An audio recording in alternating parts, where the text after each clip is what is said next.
संत ने राजा को एक ताबीज दिया और कहा कि इसके अंदर एक मंत्र है, इसे सबसे मुश्किल समय में खोलना।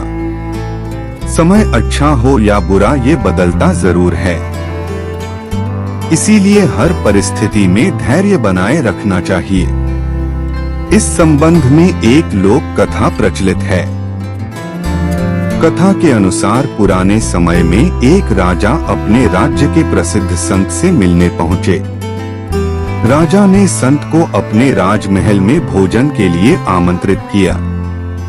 संत ने राजा को एक ताबीज दिया और कहा कि इसके अंदर एक मंत्र है, इसे सबसे मुश्किल समय में खोलना। समय अच्छा हो या बुरा ये बदलता जरूर है, इसीलिए हर परिस्थिति में धैर्य बनाए रखना चाहिए। इस संबंध में एक लोक कथा प्रचलित है। कथा के अनुसार पुराने समय में एक राजा अपने राज्य के प्रसिद्ध संत से मिलने पहुंचे। राजा ने संत को अपने राजमहल में भोजन के लिए आमंत्रित किया।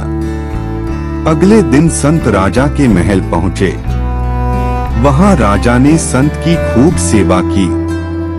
राजा के अहंकार रहित स्वभाव और निस्वार्थ भाव की सेवा से प्रसन्न होकर संत ने जाते समय राजा को एक ताबीज दिया और कहा कि जब तुम्हें लगे कि जीवन में परेशानियां खत्म नहीं हो रही हैं और ऐसा लगे कि अब सब कुछ खत्म हो गया है, तब इस ताबीज में रखे कागज पर लिखे मंत्र को पढ़ लेना।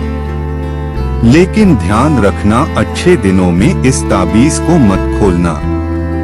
राजा ने संत की बात मानकर ताबीज गले में पहन लिया। कुछ दिन बाद राजा के नगर पर पड़ोसी शत्रुओं ने आक्रमण कर दिया। सभी शत्रुओं के सामने राजा की सेना ज्यादा समय तक टिक न सकी। राजा किसी तरह अपने प्राण बचाकर जंगल में भागा और एक गुफा जाकर छिप गया।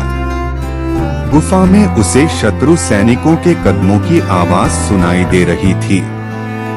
अब राजा को लगने लगा कि मैं फंस गया हूँ, अब सब कुछ खत्म हो जाएगा, ये सैनिक मुझे बंदी बना लेंगे। तभी उसे संत के ताबीज की याद आई। राजा ने तुरंत ही ताबीज खोला और कागज निकाला। उस पर लिखा था कि ये समय भी कट जाएगा। ये पढ़कर राजा को थोड़ा सुकून मिला। कुछ ही राजा चुपचाप वहीं गुफा में ही छिपा रहा। शत्रु सैनिक के कदमों की आवाज कम होने लगी। गुफा से झांककर राजा ने देखा तो सैनिक उस जगह से काफी दूर निकल गए थे। राजा तुरंत ही गुफा से बाहर निकला और अपने राज्य में पहुंच गया। इस तरह राजा के प्राण बच गए। कथा की सीख। इस प्रसंग की सीख यह है कि अच्छे दिन हो या बुरे दिन, समय हमेशा बदलता रहता है। इसीलिए हमें अच्छे दिनों में अहंकार नहीं करना चाहिए और बुरे समय में धैर्य का साथ नहीं छोड़ना चाहिए। जो लोग इस बात का ध्यान रखते हैं, वे बड़ी बड़ी समस्याओं से बच सकते हैं।